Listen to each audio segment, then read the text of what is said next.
Hello అందరికీ. ఈరోజు నేను మా గురుగారి ఇంట్లో ఓణీల ఫంక్షన్కి వెళ్ళాను. సో అక్కడ వాళ్ళు ఇచ్చిన రిటర్న్ గిఫ్ట్ ఇది. ఒకసారి చూడండి ఎంత బాగుందో. ఇది ఒక గ్లాస్ జార్ అనమాట. దీన్ని మనం డైలీ యూస్కి యూజ్ చేసుకోవచ్చు. ఒకసారి చూడండి దీని లోపల ఏమేమి ఉన్నాయో. ఫస్ట్ అయితే ఒక తమలపాకు, ఒక హ్యాండ్ కర్చీఫ్ ఇచ్చారు, అలాగే 11 రూపీస్ ఇచ్చారు, 10 రూపీస్ నోట్ వచ్చింది, ఫ్లవర్స్, స్వీట్ అనమాట కాకినాడ కాజా,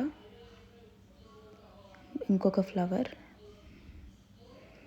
కుంకుమ, పసుపు చిన్న చిన్న జార్లలో, ఎంత బాగుంది కదా క్యూట్గా.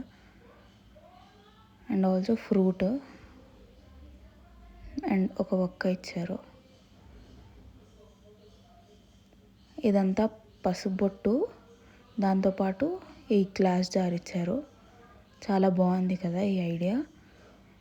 మనం కూడా ట్రై చేద్దాం.